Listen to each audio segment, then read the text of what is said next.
We know what the story has been over the past week. Clay Matthews complaining about the new rules and how soft the game has become and how it's compromised a team's ability and willingness to get to the quarterback. Josh Norman has done the same thing. DJ Swearinger went on the record talking about it's an insult to football and what football is supposed to be about. You talk about the importance of getting to the quarterback, but right now, I don't know how much fun there is in getting to the quarterback. It looked like you might get flagged for having bad breath, for crying out loud. Yeah. That's how bad the rules appear to be right now. What's going on with that situation, and why did the National Football League, who met for a couple of hours this year, the competition committee and others, and they said, you know what, we ain't changing anything. What is that about?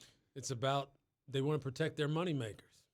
That's what it is. They want to keep Aaron on the field. They want to keep Big Ben on the field. They want to keep Tom on the field. Patrick, Mahomes, they want to keep these guys on the field at all costs because they know when those guys aren't playing, fan interest starts to go downhill because they think the game gets affected adversely to the point where they don't want to watch.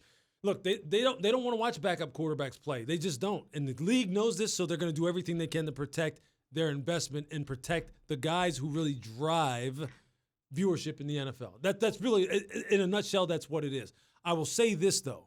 Still, the only way you can slow down offensive scoring and slow down it from being an aerial assault every game is to affect the quarterback. Because the further you move away from the ball, the more likelihood there is for high-impact collisions, and the league doesn't want those either. Now, they're not calling them at the same rate they were calling them in the preseason, but I promise you this. Let some guys start laying some people out.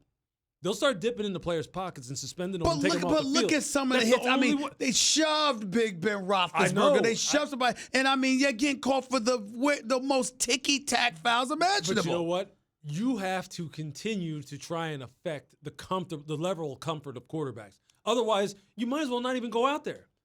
Because they have – look, we know everything's in their favor. But you have to affect the level. Look, last night what we saw was this. Remember when Aaron he took Kirk Cousins and slung him around, threw him to the ground? Right. I mean, for a while there, I thought that's going to be called a personal foul too because it just looked disrespectful the way he threw him on the ground. So you can still put the quarterback down. I understand that right now you're almost having to think too much to play a game that is so instinctive and so reactionary and so quick that it's making it very hard for you. But if you have to pick your poison, I'm taking my chances at hitting the quarterback. I'm not look, that's where it all starts. It all starts up front. And if I'm a defensive player and I'm a coach, I'm saying this. Quite honestly, I'm saying this. Look, I know I don't want you guys to get fined. I don't want people taking your money. But I'll live with a couple 15-yard penalties if it means that quarterback then starts thinking, look, these guys don't care. They're still going to hit me. Because that's the only way you can affect an offense adversely and negatively. It's the only way. Is this the easiest a quarterback has ever had it in Absolutely. all the years that you've been watching football? Absolutely. If Dan Marino, John Elway, Joe Montana, Steve Young were playing in today's game, man, please. They would be throwing 5 for 5. It wouldn't be just Drew Brees who has thrown for 5,000 yards 5 times. Dan Marino would be throwing for 6,000 yards. With Clayton and Duper back in the day, yeah, these guys, look, you know the kind of shots that those quarterbacks were getting from some of the headhunters that were hunting them down. No. LT, I mean, these guys were facing guys like Richard Dent, LT, Reggie White, who had no restrictions as far as how they could put you on the ground.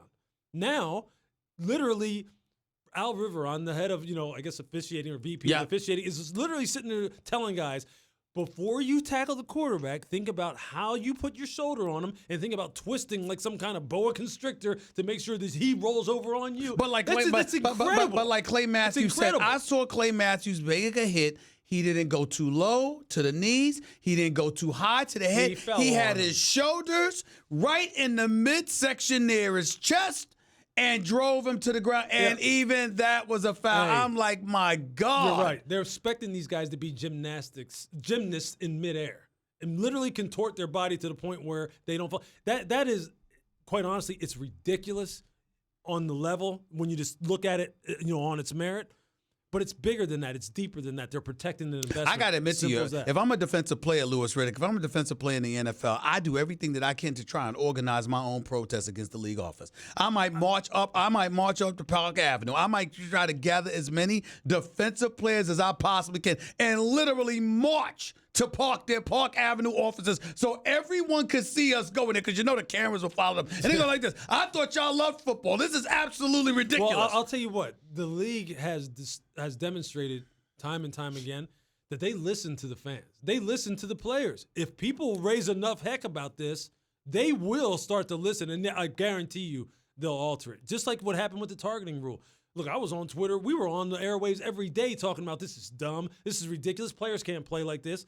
If the groundswell continues to increase about what you're doing right now is basically you're making it impossible, and you're really ruining the game in many respects. I can tell you this one. They'll rethink it. This is the part that makes me laugh. You know, this is right up my alley. This is the part that makes me laugh.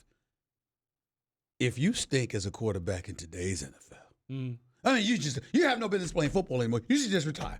You shouldn't even think about going anywhere else, because if you can't be effective as a quarterback in today's NFL with all these ticky-tack rules of favoring you, you just can't play. Yeah, you don't have very many places to hide anymore as far as how good you are, because it is set up for you to succeed. Now, obviously, there's other factors as far as who's coaching you, how the plays are being called and all that, but you're right.